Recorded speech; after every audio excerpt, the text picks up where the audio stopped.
Hello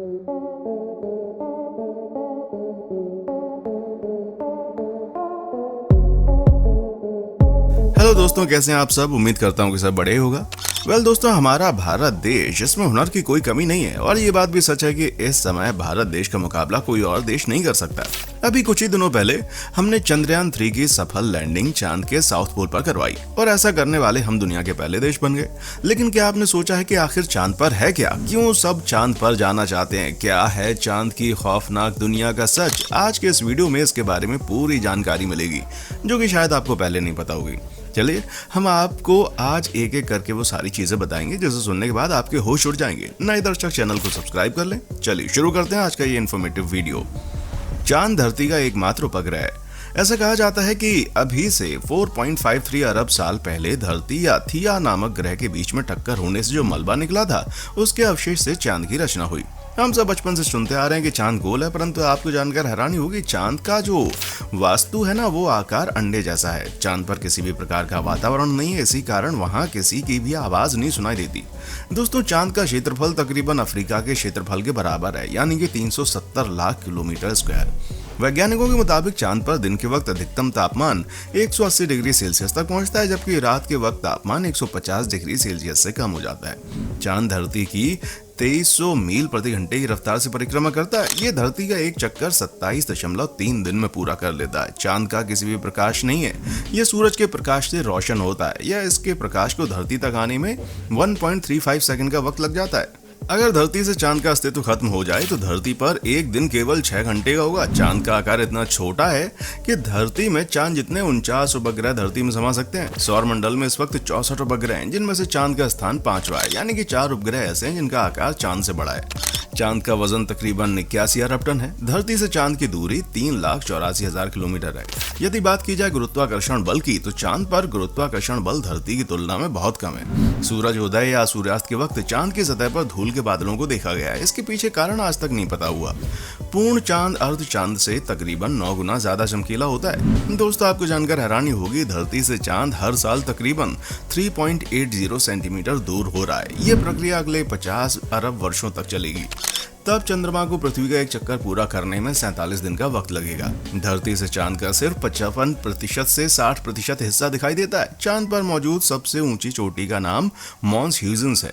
इसकी लंबाई करीब 4700 मीटर है। धरती से आसमान नीला दिखाई देता है, जबकि चांद से आसमान काला दिखता है। जिस तरह धरती पर भूकंप को अर्थक्वेक कहते हैं, उसी तरह चांद पर भूकंप आने को मूनक्वेक कहा जाता है। पहली बार चांद पर कदम नील आर्मस्ट्रांग ने रखा, जो कि नासा के अपोलो 11 मिशन के बीच चांद पर गए थे। नील आर्मस्ट्रांग ने चंद्रमा पर अपना पहला कदम रखा। उनके पैरों के निशान चंद्रमा की सतह पर अभी भी मौजूद है। यह अगले कुछ लाख वर्षों तक ऐसे बने रहेंगे, क्योंकि चंद्रमा पर हवा नहीं है। आखिरी बार चांद पर जाने वाले इंसान का नाम जीन सर्नन है, जो कि 1972 में नासा के अपोलो 17 मिशन के बीच में चांद पर गए थे। यदि तुम खुद इंटरनेट स्पीड से दुखी हो गए हो ना, तो तुम चांद पर जा सकते हो। नासा ने वर्ल्ड रिकॉर्ड बनाते हुए चांद पर वाईफाई कनेक्शन की सुविधा दी है, जिसकी स्पीड 19 Mbps है, जो कि काफी बढ़िया है।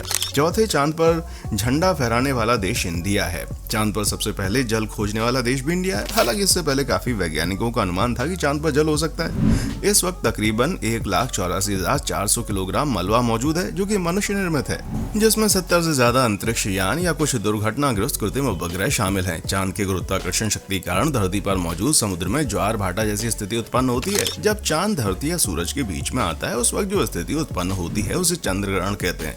इस बीच में धरती के कुछ हिस्से में अंधेरा छा जाता है। अब तक अपोलो मिशन के बीच में चंद्रमा से 196 टुकड़े लिए जा चुके हैं, जिनका वजन तकरीबन 382 किलो है।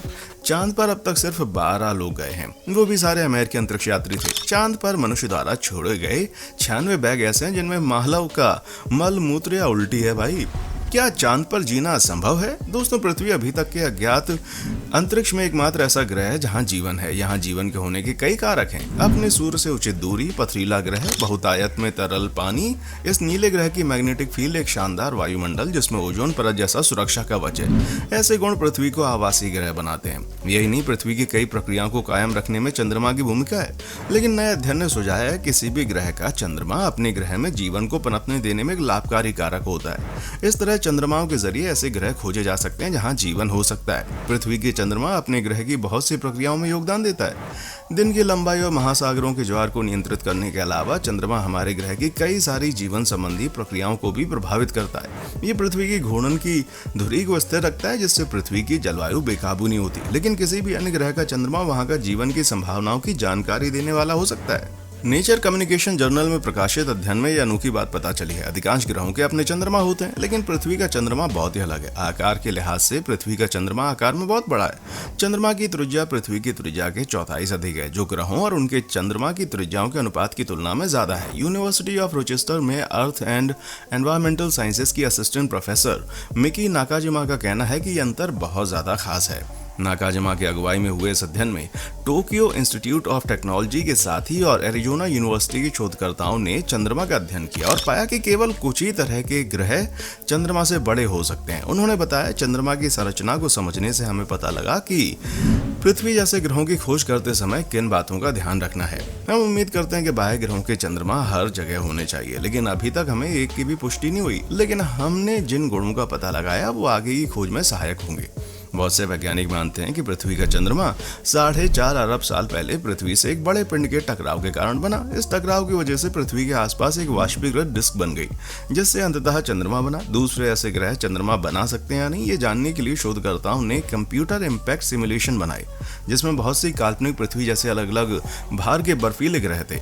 उन्होंने उम्मीद की कि इन टकराव के नतीजों से ऐसी वाष्पीकृत डिस्क बनेगी। शोधकर्ताओं ने पाया कि पृथ्वी के भार से 6 गुना ज्यादा पथरीले ग्रह और पृथ्वी के आकार वाले बर्फीले ग्रह से टकराने की पूरी तरह से वाष्पीकृत डिस्क बनी। लेकिन ऐसी डिस्क से बड़े चंद्रमा नहीं बन पाते। वाष्पीकृत डिस्क बनने के बाद समय के साथ वो ठंडी होती है और छोटे छोटे टुकड़े बन जाते हैं, जो बाद में मिलकर चंद्रमा बना सकते हैं। लेकिन पूरी वाष्पीकृत डिस्क में से ये टुकड़े गैस बनकर ग्रह की ओर खींचे चले जाते हैं। वहीं अधूरी वाष्पीकृत डिस्क में ऐसा खिंचाव नहीं होता है। शोधकर्ताओं ने नतीजे के रूप में पाया कि पूरी तरह से वाष्पीकृत डिस्क विशाल चंद्रमा नहीं बना सकती।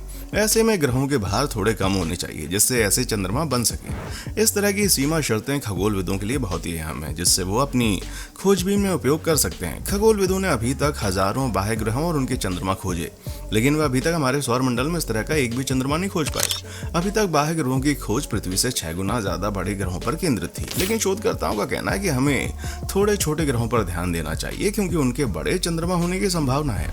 अब हम आपको चंद्रयान 3 के बारे में रोचक जानकारी देते हैं। इसरो का चंद्रयान 3 मिशन सक्सेसफुली कुछ ही दिन पहले 2:35 पर श्रीहरिकोटा के सतीश धवन अंतरिक्ष केंद्र से लॉन्च किया गया। भारतीय अंतरिक्ष केंद्र के हजारों वैज्ञानिकों के लिए वो दिन परीक्षा की घड़ी थी। सबकी नजरें आसमान पर टिकी थी। जैसे ही महाबली रॉकेट चंद्रयान 3 का सॉफ्ट लैंडिंग हुआ, वैज्ञानिकों की निगाहें जम गई। बहरहाल हम आपको चंद्रयान 3 के बारे में कुछ पूछे जा रहे सवालों को उत्तर देते हैं। चंद्रयान 3 का रोवर चांद की सतह पर उतरने के बाद अपना काम शुरू कर चुका है। ये रोवर इसरो में बैठे वैज्ञानिक को चांद की सतह से जुड़ी जानकारियां भेज रहा है। रोवर चांद की सतह की बनावट से लेकर पानी की मौजूदगी के बारे में बताएगा। चंद्रयान 3 मिशन की पूरी कॉस्ट करीब $75 मिलियन यानी भारतीय रुपए में 615 करोड़ रुपए है। चंद्रयान 3 ने अब तक क्या क्या भेजा चांद से? पिछले हफ्ते भारत अंतरिक्ष के क्षेत्र में उस समय एक बड़ी छलांग लगाता है जब इसरो का चंद्रयान 3 चंद्रमा के दक्षिणी ध्रुव पर उतरा। ऐसी उपलब्धि हासिल करने वाला भारत दुनिया का पहला देश है। इसके अलावा अमेरिका, चीन और रूस के बाद भारत चंद्रमा की सतह पर सफलतापूर्वक उतरने वाला चौथा देश बन गया। चंद्रयान 3 के लैंडर विक्रम से वीडियो तस्वीरें सामने आ रही हैं। वहीं लैंडर से बाहर निकलते हुए भी रोवर भी लगातार जानकारियां भेज रहा है। इसरो ने सोशल मीडिया प्लेटफॉर्म पर समय समय पर चंद्रमा, विक्रम लैंडर और चंद्रयान 3 के प्रज्ञान रोवर की वीडियो और फोटो शेयर किए। इसरो ने अपने एक अपडेट में बताया कि प्रज्ञान रोवर चंद्रमा की सतह पर 8 मीटर की दूरी तक घूमा है। इसरो ने एक वीडियो जारी किया जिसमें प्रज्ञान रोवर विक्रम लैंडर के रैंप से बाहर निकलने का वीडियो जारी किया। अभी तक क्या क्या मिला? इसरो ने एक्स पर एक पोस्ट में कहा, यहाँ विक्रम लैंडर पर चेस्ट पेलोड के पहले अवलोकन है। चंद्रमा की सतह के तापीय व्यवहार को समझने के लिए चेस्ट ने ध्रुव के चारों ओर चंद्रमा की ऊपरी मिट्टी के तापमान प्रालेख को मापा। ग्राफिक के बारे में इसरो वैज्ञानिकों ने बताया, हम सभी मानते थे कि सतह पर तापमान 20 डिग्री सेंटीग्रेड से 30 डिग्री सेंटीग्रेड के आसपास हो सकता है, लेकिन ये 70 डिग्री सेंटीग्रेड है। यह आश्चर्यजनक रूप से हमारी अपेक्षा से अधिक है। रहस्यों को करेगा उजागर। प्रज्ञान रोवर का प्राथमिक मिशन चंद्रमा की सतह का पता लगाना, चंद्रमा के भू विज्ञान के रहस्यों को उजागर करना, इसकी संरचना और इतिहास के बारे में पता लगाना है। इसके अलावा चंद्रयान 3 रोवर 14 दिनों तक प्रयोग करेगा, जिसमें चंद्रमा की सतह की खनिज संरचना का विश्लेषण शामिल है। इसरो के अध्यक्ष के सोमनाथ ने कहा कि भारत अगला मानव युक्त चंद्र मिशन का प्रयास करेगा। इसरो के अध्यक्ष के अनुसार रोवर प्रज्ञान आगे बढ़ रहा है और बहुत अच्छे से काम कर रहा है। दोस्तों आज के लिए बस इतना ही। कैसा लगा आपको हमारा आज का रोचक वीडियो? अपनी राय हमें कमेंट सेक्शन में आकर बताएं। देखने के लिए शुक्रिया।